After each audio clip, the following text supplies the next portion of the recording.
These tools are called Longbent carving tools, Longbent Gouges. Sometimes they're called Salmon bend, sometimes Sowback. But essentially what's happening is the curve of the blade in its length starts somewhere shortly after the shank here and works its way along. So here's a straight blade, there's a bit of shank here, and when it's a short bend, the actual shank is elongated and you have the bend at the top, just a little bend, but here you've got the shank quite short and then quite a bit of a bend. And you can see that within all these makes there's a difference in the amount of curve that you get. These are fairly old tools and you can see there's not much here that differentiates it from this one. Whereas a tool like this one over here has quite a considerable bit of bend, and these are in the middle. And even same manufacturers will give you a different bend. For example, this one is coming much more further up and this one's stopping off short. So I want to explain a little bit about what these tools will do for you as a carver, whether you should have them or not, and how to sharpen them. Here's a frog bowl that you'll find as a project elsewhere on the site. I'm just interested in this outline curve here to demonstrate how these tools work. When you've got a curve like this and you're coming into the wood, there is a point where a straight regular gouge will start binding at the back here, and you realize you need something curved. Well, in this sort of slow curve here, the Longbent gouge comes into its own. You could see how this would beautifully just work its way around there, like that. But there, again, with a tight curve, you might or might not be able to do it because this might foul again. In which case you go for the short bend, the very tight curve. And that would be true even if you go into the bowl like this, or into the curve.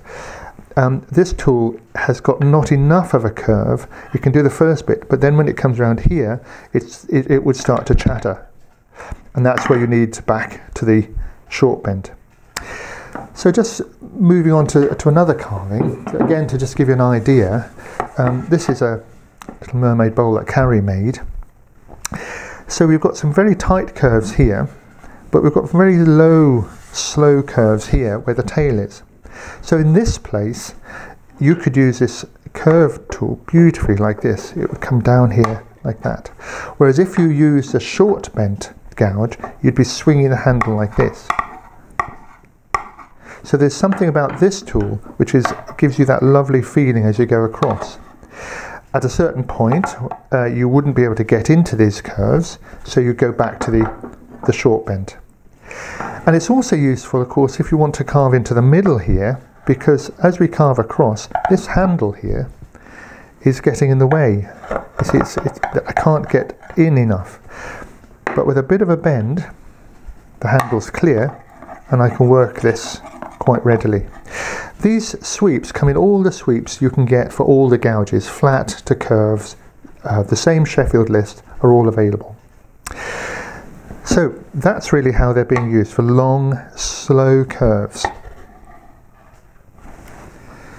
When we're sharpening a Longbent gouge, forget about the whole shape of the blade itself, this curve, and just think about this cutting edge here.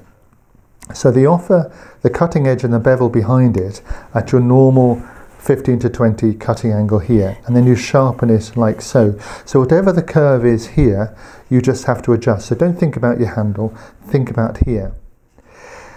You need only take off the wire edge on the inside. You can put a tiny little inside bevel, that will be good, but generally speaking we don't have an inside bevel on these tools, or any more than we do on the short bends.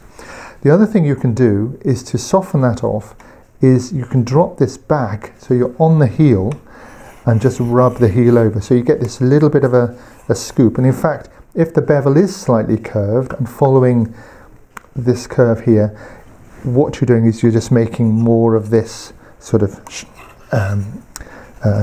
movement like that.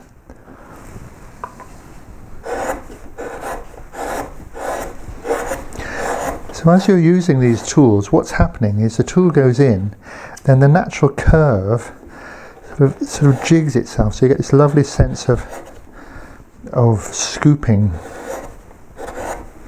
long scooping. When you're carving with a straight gouge, you can only go so far in before you start digging up. It's just because you're pivoting on the heel here, tick, tick, tick, tick, like that. But what you want to do, to think about, is actually removing the heel or softening the heel here on the gouge, so that you get this natural curve that's following. So it's pivoting on the whole blade really, rather than just a point here. So it follows in through the scoop like that.